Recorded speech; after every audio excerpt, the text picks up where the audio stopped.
महाभारत का युद्ध समाप्त हो चुका था। माता गांधारी भगवान श्री कृष्ण से मिलने द्वारिकापुरी में जाती है। भगवान श्री कृष्ण माता गांधारी को देखकर कहते हैं, प्रणाम माते, मेरे अहो भाग्य कि आप यहाँ पधारें, मेरा मान बढ़ गया। आइए माते, कैसे कष्ट किया आपने। माता गांधारी बोली, मैं तुमसे कुछ पूछना चाहती हूँ वासुदेव, किंतु वचन दो कि तुम मुझे वह बताओगे। भगवान कृष्ण बोले, आप जो पूछने आई हैं, यदि उस विषय में मुझे कुछ भी ज्ञान हुआ तो मैं अवश्य ही बताऊंगा माते।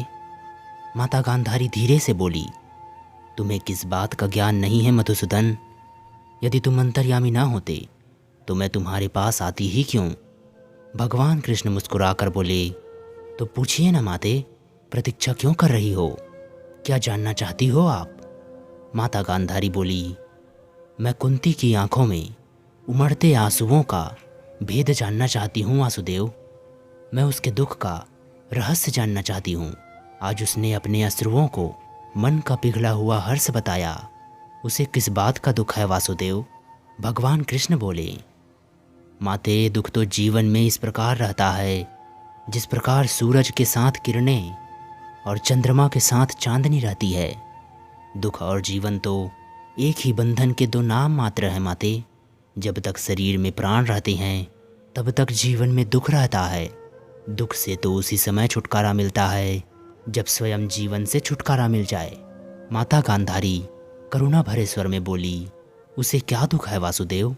यदि ये अश्रु मेरी आंखों में होते तो कोई आश्चर्य ना होता, क्योंकि मैंने तो एक एक करके अपने 100 पुत्रों को खो दिए। मेरा सारा जीवन अश्रुओं में डूब चुका है, परंतु कुंती ने तो कुछ भी नहीं खोया। सारा संसार जानता है कि उसके 5 पुत्र थे और 5 पुत्र जीवित हैं। भगवान कृष्ण बोले, सारा संसार ये अवश्य जानता है कि उसके 5 पुत्र जीवित हैं, क्योंकि सारा संसार ये समझता है कि उनके 5 ही पुत्र थे। किंतु जो संसार समझता है, क्या केवल वही सत्य होता है माते? माता गांधारी कहती है, तो सत्य भी तो यही है मधुसूदन।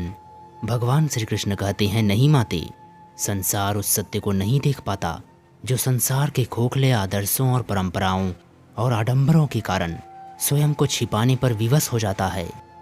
माता गांधारी कहती है, तुम क्या कह रहे हो वासुदेव? मैं कुछ समझ नहीं पा रही हूँ। यदि यह सत्य नहीं तो फिर सत्य क्या है? भगवान कृष्ण बोले, सत्य ये है माते कि बुआ कुंती के 5 नहीं 6 पुत्र थे। माता गांधारी बोली, नहीं, ये कदापि नहीं हो सकता। भगवान कृष्ण बोले, यदि ऐसा ना होता तो आपको उनके अश्रु में से अंगारों जैसी गर्मी का अनुभव भी नहीं होता। माता गांधारी डर सी गई और बोली, किंतु उसका 6वां पुत्र कौन था? भगवान कृष्ण बोले, अंगराज कर्ण। माता गांधारी के पैरों तले जमीन खिसक गई। हाँ माते, अंगराज कर्ण कौंतेय था, 5 पांडवों के ज्येष्ठ भ्राता। उनका जन्म बुआ कुंती के विवाह से पूर्व सूर्यदेव के वरदान से हुआ था, पर कुंवारी माता कहलाने के लांछन के भय से उन्हें इस बात को संसार से छुपाना पड़ा। माता गांधारी रोते हुए बोली, हमारा कर्ण कुंती पुत्र था तो कुंती ने बताया क्यों नहीं? यदि वो केवल मुझे ही बता देती तो ईश्वर की सौगंध यह युद्ध ना होता, यह महाभारत ना होता। भगवान कृष्ण थोड़ा गंभीर स्वर से बोले, लोग यदि इस शब्द का प्रयोग बड़ी आसानी से करते हैं माते, बड़ी आसानी से करते हैं। लोग यही कहते हैं, यदि ऐसा ना हुआ होता तो ऐसा हो जाता, और यदि ऐसा हो जाता तो ऐसा ना हुआ होता। किंतु लोग इतना नहीं जानते कि इस यदि शब्द के हाथ तो इतने छोटे होते हैं कि वो भाग्य के लेख और होनी और नियति के पास भी नहीं पहुंच सकते। उसे रोकना तो बहुत दूर की बात है माते।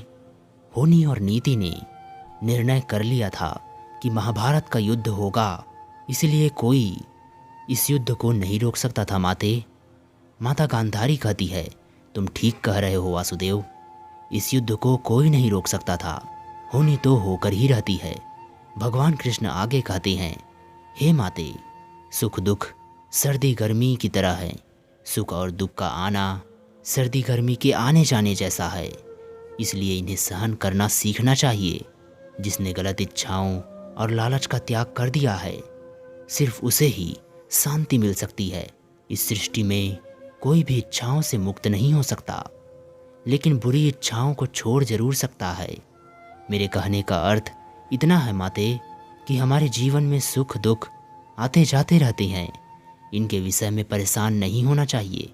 अगर दुख है तो उसे सहन करना सीखना चाहिए, क्योंकि आज दुख है तो कल सुख भी आएगा। यह क्रम इसी प्रकार से चलता रहता है। आप केवल निस्वार्थ भाव से कर्म कीजिए, वही आपके हाथ में है। भगवान कृष्ण का उत्तर पाकर माता गांधारी पूरी तरह संतुष्ट हो गई। मित्रों, आशा करता हूँ इस वीडियो से आपको बहुत कुछ सीखने को मिला होगा। आप अपने जीवन में ऐसे ही आगे बढ़ते रहें और अपने माता पिता के सपनों को पूरा करें। और यह वीडियो पसंद आई हो तो वीडियो को लाइक करें और चैनल सब्सक्राइब करें, और इस वीडियो को अपने दोस्तों और रिश्तेदारों तक जितना हो सके शेयर करें, ताकि वो भी इस वीडियो से ज्ञान प्राप्त कर पाए। तो चलिए मित्रों, मिलते हैं आपसे अगली कहानी में। तब तक के लिए अपना ध्यान रखिए और खुश रहिए। जय श्री कृष्णा। राधे राधे।